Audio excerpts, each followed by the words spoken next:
Hi, I'm Anthony F. Elmore in downtown Memphis on the mighty Mississippi River, bringing you another hot and fiery Black Memphis History lesson. This video is titled Black Memphis History, the Church of God in Christ. Let me be clear, this video is not about the doctrine, theology, principle, canon, philosophy of the Church of God in Christ. We are presenting a Black Memphis history perspective of the Church of God in Christ. See, the Church of God in Christ is a part of Black Memphis history, whereas we embrace every aspect of Black Memphis history, whereas the Church of God in Christ is a part of our life, history, culture, and family. When you get old enough to understand things from a historical perspective, where you learn to value the Church of God in Christ story that happened 50 years ago. You see, I was installing carpet at Lambert Church of God in Christ on Keaton Street in Orange Mound, and I met Bishop Rogers. He did business with me because I was a young black man in business. Secondly, I asked him about Bishop Charles Harrison Mason, and he told me that everyone called him Dad. He spoke about him with the affection and the respect of a dad. You see, in our community of Orange Mound, there was senseless killings just last week, and what you have here are young black men who are not guided by a dad. You see, the Church of God in Christ is a fascinating story that is outright blows my mind. See, the story of the Church of God in Christ starts with this founder, Bishop Charles Harrison Mason. Although I am not a member or a blood relative, Bishop Charles Harrison Mason is also my great-great-great-granddad. You see, his birthday is listed as September the 8th, 1866. Whereas he was born in Shelby County, Tennessee. Now, let me take you to 4 months before Charles Harrison Mason was born. From May 1st in 1866 to May 3rd, 1866, this was the date of the Memphis Massacre, whereas Irish police went on a 3-day killing spree, killing, robbing, raping, burning down black churches. You see, they burn down churches, schools, and businesses. Please watch my video titled, The Memphis Massacre. What happened in Memphis was so horrific that Congress passed the 14th Amendment. You see, Charles Harrison Mason's parents were slaves. In regards to me, whenever I look at him, I am amazed. You see, I see video of a person born that far back is amazing. I would have to think very hard to see if I know of anyone who was born that far back in the 1860s. You see, he was 11 years old at the time of the Compromise of 1877 during Reconstruction. See, the Compromise of 1877 resolved the disputed 1876 presidential election between Democratic candidate Samuel Tilden and Republican candidate Rutherford B. Hayes. You see, Democrats agreed that Rutherford B. Hayes would become the president in exchange for the withdrawal of the federal troops from the South, granting home rule in the South. You see, in 1877, when this happened, things changed for Black America because Reconstruction was over and the federal troops were no longer protecting black people. You see, in 1892, the Supreme Court passed Plessy versus Ferguson that started the Jim Crow separate but equal. You see, Bishop Charles Harrison Mason began his Christian ministry in 1893 at Mount Gale Baptist Church in Preston, Arkansas. In November 1893, he enrolled in the Bible College in Little Rock, Arkansas.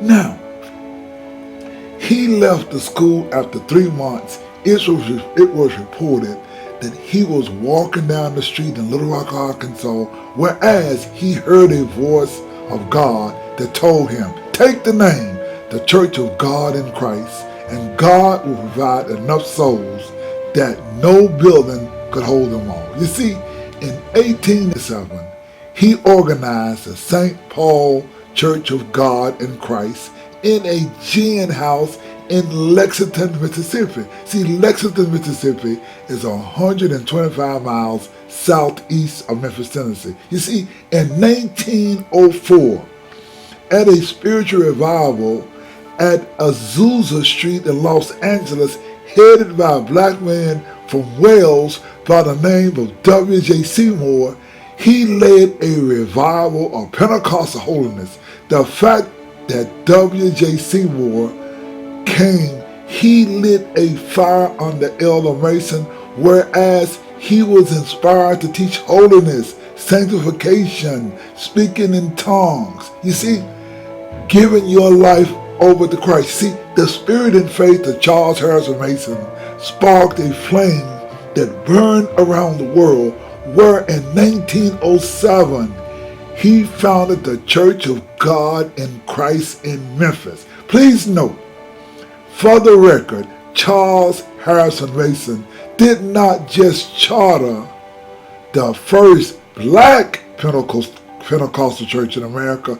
It was right here in Memphis that the Church of God in Christ brought forward the first Pentecostal church in America.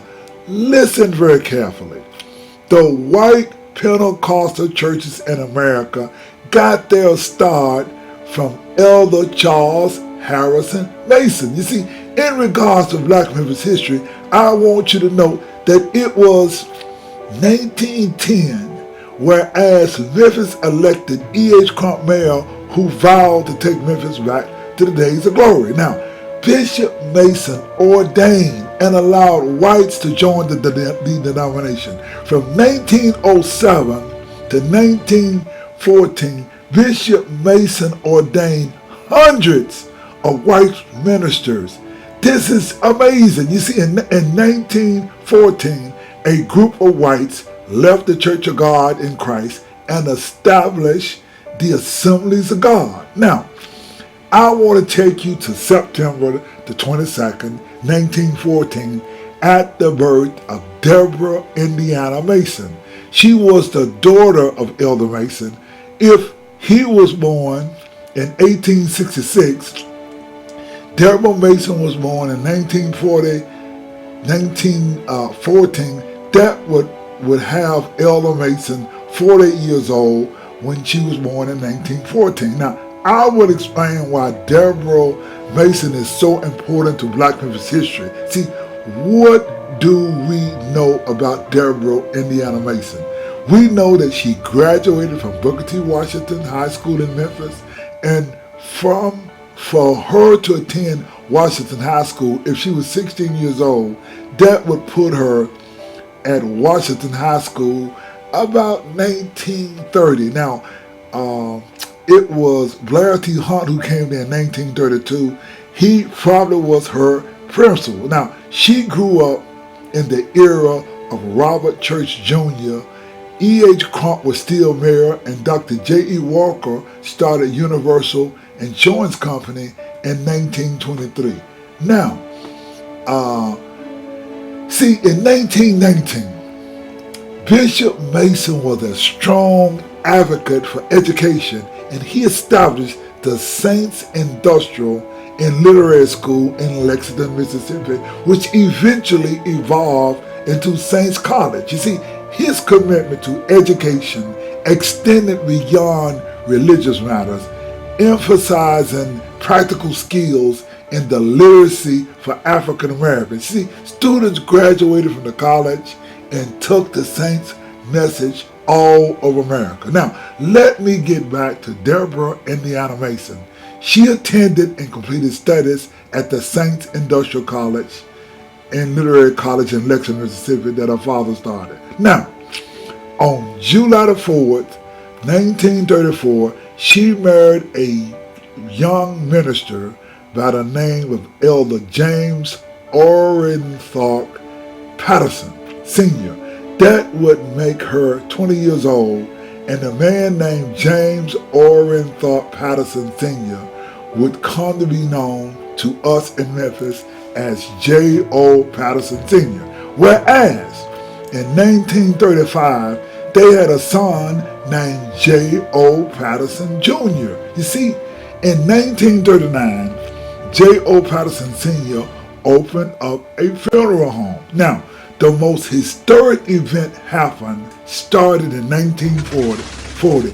They started building what is now known as Mason Temple in 1940. Now, this happened during World War II, whereas they did not complete the building until 1945 because they could not get steel because of World War II and there was a shortage on steel. Now, what is historic about Mason Temple is the facility had a 7,500 seat capacity, whereas in 1945 it was the largest capacity venue owned by a black venture in America. You see, our Mid-South Coliseum was not built until 1964. Remember, Memphis was originally segregated, whereas we blacks had to enter the downtown Alex Auditorium from the back door. You see, a white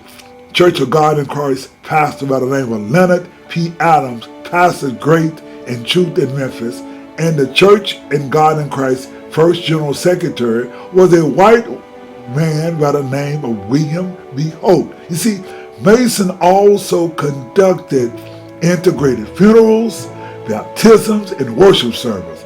At the height of Jim Crow, Mason allowed blacks and whites to sit next to each other in the church. You see, in the 1930s, our mayor, Elwood Boss Crump, told Mason that he could not continue to allow blacks and whites to sit together. However, Boss Crump did not stop Mason from holding integrated meetings. See, Mason used the Church of God in Christ as a platform to fight against segregation and encourage blacks and whites to embrace racial unity. You see, on May 17, 1954, E.H. Crump died, whereas Brown versus Board Education happened, whereas it was ruled separate but equal was unconstitutional, and with E.H. Crump dead, a new era started in Memphis, whereas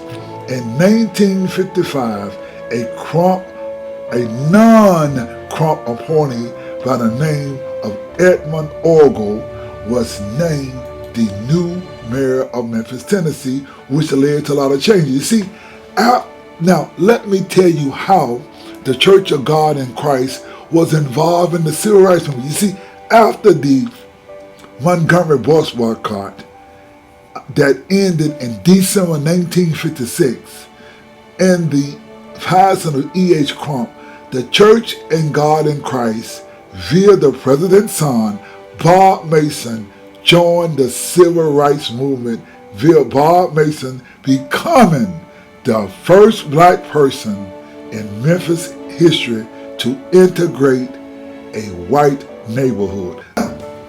Look beside me here. At this corner of South Parkway and Oakland, on the north side of the street, if you travel 200 yards north on Oakland and turn left, the second house on Glenville Street is the start or the beginning of Black history in the Glenville community. At the same time, if you travel to the second house on the northeast side, once you cross Oakland, on the northeast side of Glenville, you will see the history of white history in the Glenville community. Now, We can venture to say that the Glenville community is the first African American housing or community integration in Memphis. Know that you got this from Anthony Elmore. This is what you must understand about Memphis, Tennessee. Memphis, Tennessee is not only the slave capital of the world. Memphis, Tennessee and blacks were under siege in Memphis from 1909 when E.H. Crump took office until he died in 1954. We talk about the horrors of apartheid in South Africa. We blacks in Memphis had it worse under Memphis racist boss E.H. Crump. In Memphis, a Ku Klux Klan leader operated the Memphis Police Department, and this Klan leader's name graced our federal building in Memphis. His name was Clifford Davis. He was a Ku Klux Klan leader who ran the Memphis Police Department under E.H. Crump, and our federal building in Memphis was named after this Ku Klux Klan leader. In Memphis, Tennessee, Ku Klux Klan law enforcement kept blacks in a condition worse than apartheid in Memphis. For those of you who do not know the history of Memphis, white racist boss E.H. Crump. E.H. Crump kept blacks under siege for decades. I want you to hear a quote from E.H. Crump that tells his story. He writes and said in one of the newspapers, quote, "You have a bunch of niggers teaching social equality, stirring up racial hatred. I'm not going to stand for it. I've dealt with niggas all my life, and I know how to treat them. This is Memphis," unquote. You see, in Memphis, Tennessee, most of the police department were Ku Klux Klan members. If a black person got out of order, they would just kill the person and nothing would happen.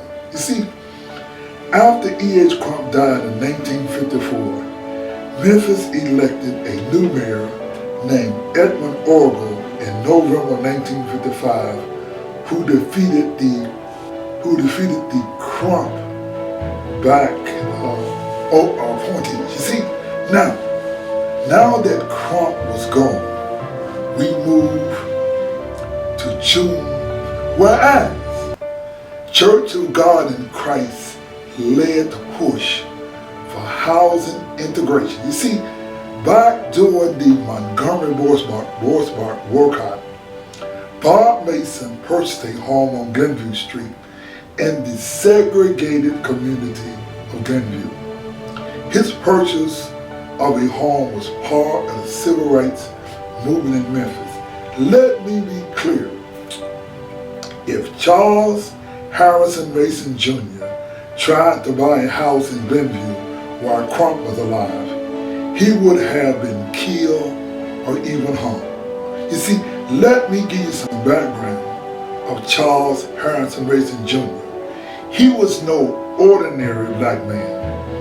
He was the son of Bishop Charles Harrison Mason Sr., the founder of the 5 million member of the Worldwide Church of God in Christ that has over 12,000 churches worldwide. He was known as Bob Mason, and he was the bishop of the Church in Christ, Mother Church at Lauderdale in Georgia. You see, while he purchased his home in June of 1956, he did not move into the home until 18 months later, until February of 1958, when all hell broke loose. You see, when he moved into that house in February 1958, his church was burned to the ground.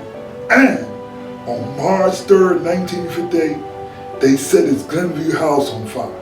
While the fire department saved his Glenville home, his wife and his family stayed with relatives. the Ku Klux Klan burned a cross in his yard and youth set off a bomb. And he took a note to the FBI that read in cursive, quote, "Do you remember what happened on Cannon Street several weeks ago? Your brethren in color, it can happen to you." Remember Cannon Street? The man wanted bus integration. Heed this warning. Cannon Street referred to the murder of Louis Thompson, shot dead in his driveway in January of 1958. The case remained unsolved. You see, not only did the FBI not help Barb Mason, a woman showed up at his door and said she was a friend and offered to assist. She took some checks and tried to cash them, where she was arrested. She told the police that she worked as a prostitute for Bob Mason, and he was as if he was a pimp. He was arrested, harassed by the FBI, and he went under so much pressure that even in 1959 he sold that house at 755 Glenville Street. Unknown and untold is the story of Bob Mason, who faced KKK, church, and house fire. He's arrested by the FBI. You see, the Glenville Civic Club had a Glenville plan. It was a business scheme designed to purchase properties put on the market in the neighborhood to sell only to other whites. On November the 17th, 1961, a part of Memphis transitioned, whereas a miraculous history unfolded, whereas Providence took hold, whereas Charles Harrison Mason provided a space for Black America, whereas he passed in 1961. Now, this is a very important Black history. You see, when Malcolm X died, a sad part and an unknown and untold history happened in America. Malcolm X was no longer a member of the Nation of Islam, and after he died, do you know there was no church willing to allow Malcolm X to have a funeral at the church? Now, it was the Church of God in Christ, Faith Temple of God in Christ in Harlem, that on February the 27th, 1965, a eulogy was delivered by actor R.C. Davis. You see, during the funeral, he gave a powerful tribute to Malcolm X, and we grew up watching this tribute that R.C. Davis did. But unknown and untold is that this funeral was held at Faith Temple Church in Harlem. You see, as a youth growing up in America, I am indebted to the Church of God in Christ, and Black America owes a debt of gratitude for the Church of God in Christ for allowing our hero, Malcolm X, to have a funeral service at that church. Now, let me take you to Mason Temple Church in Memphis, Tennessee on July 31st, 1959. The construction of Mason Temple began in 1940. Progress was slow during the war years due to a shortage of supplies, including steel, but the building was dedicated in December 1945 during the year's Church of God in Christ convocation. You see, Church of God in Christ serves as the spiritual center of a primary Black denomination that has grown. The Church of God in Christ has grown to 6.5 million members in 6 continents. You see, in 1959, the Memphis NAACP witnessed a significant push for political representation by African American leaders. You see, they grew to over 50,000 members during this time. A local all-Black and independent political party known as the Volunteer Ticket emerged. The Volunteer Ticket aimed to get Black candidates elected to various positions in Memphis. You see, historically, this was the time of the civil rights movement in Memphis, whereas attorneys now ran the NAACP. I want to give you a lesson in Black Memphis history via taking you to Mason Temple on April 3rd, 1968, whereas Dr. Martin Luther King Jr. said these words. But I'm not concerned about that now. I just want to do God's will. And He's allowed me to go up to the mountain. And I've looked over and I've seen the promised land. I may not get there with you, but I want you to know tonight that we as a people will get to the promised land.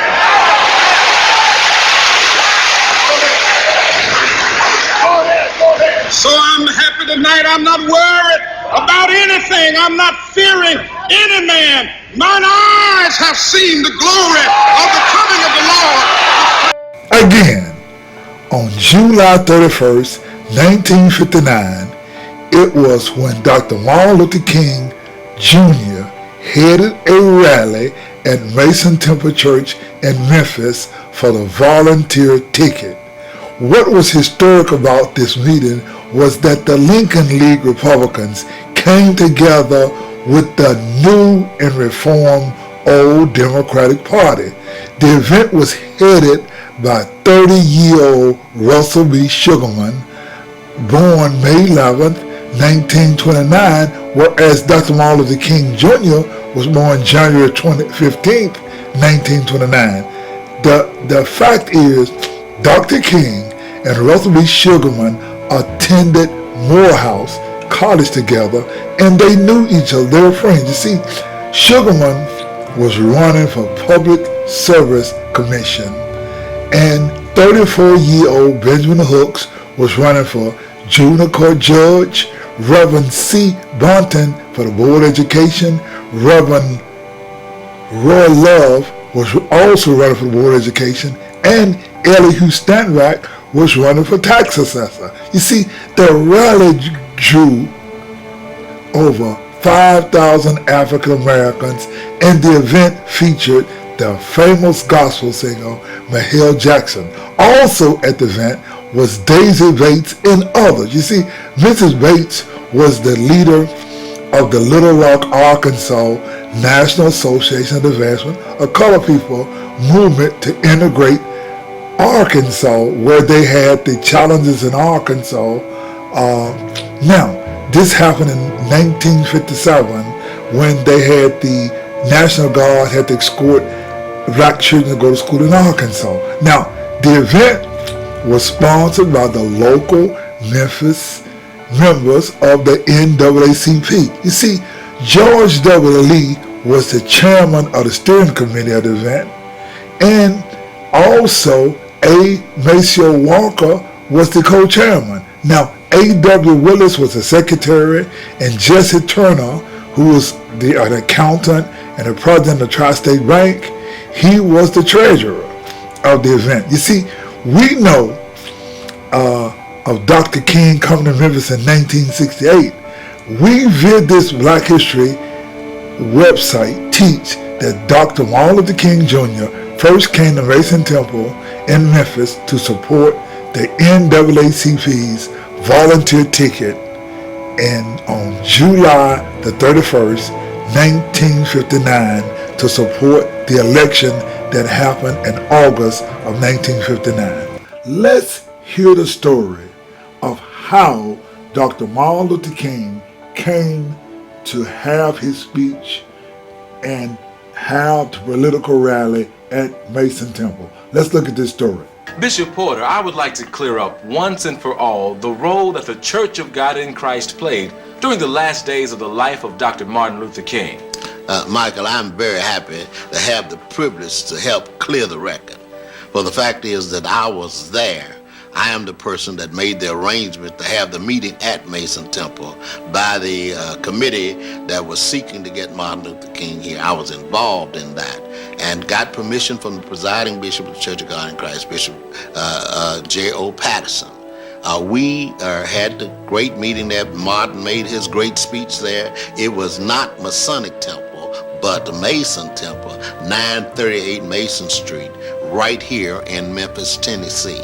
Finally, the record is clear that Dr. Martin Luther King's speech was made at Mason Temple in Memphis, Tennessee, the headquarters of the Church of God in Christ worldwide. It is finally clear. 61st General Assembly in November 1968.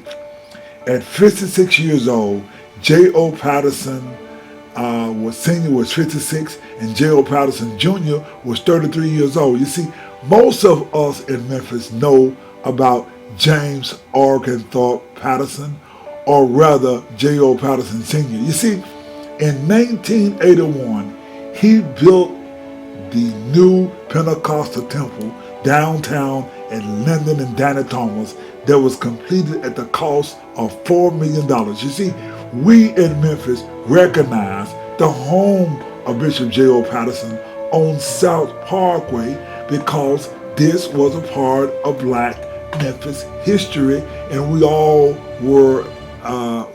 understood where each other lived.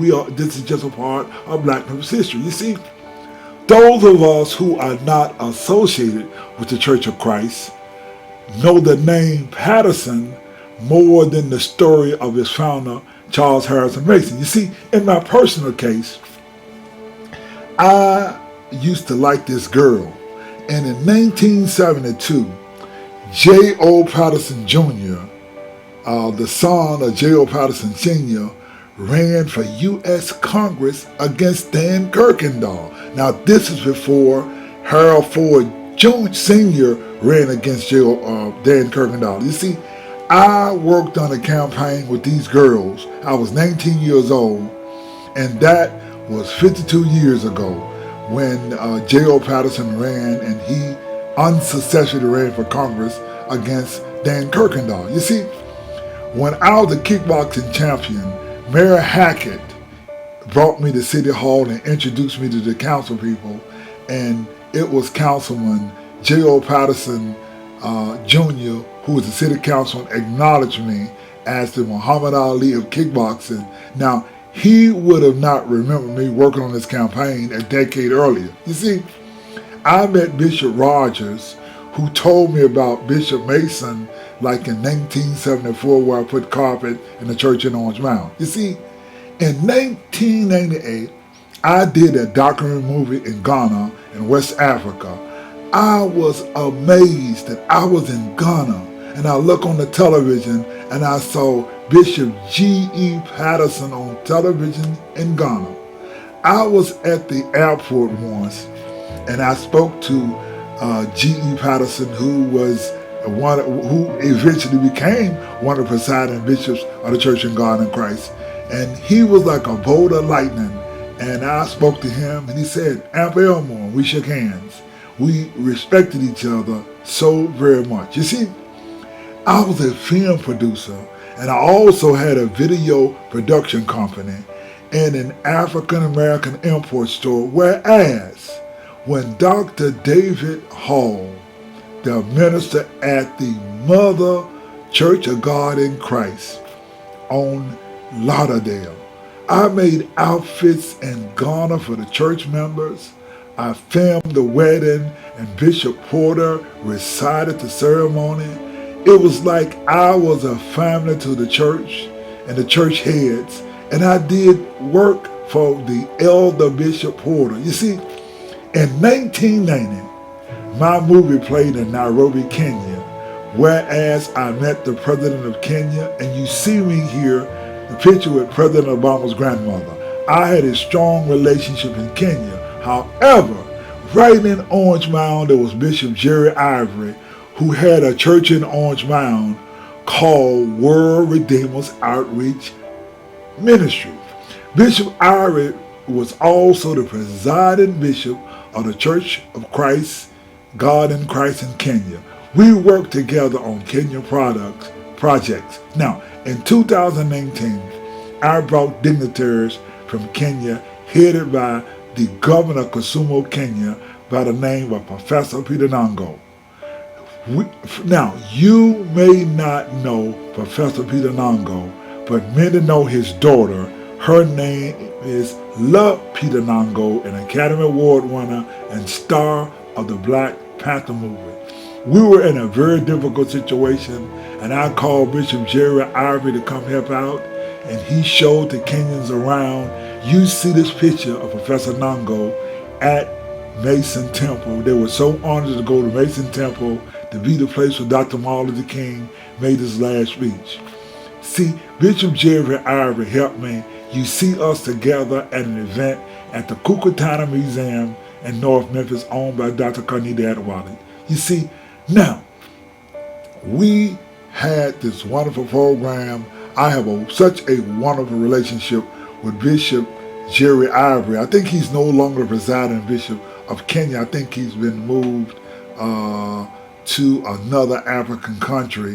But anyway, we have such a wonderful relationship. You see, we work together on a program, and in fact, what I want you to do, I want you to see a picture of me in 2016 at Mason Temple, where Dr. Martin Luther King made his last speech. We have given you some story of Black Memphis history and the Church of God in Christ. I'm Anthony F. Elmore in downtown Memphis on the mighty Mississippi River, bringing you another hot and fiery Black Memphis history lesson.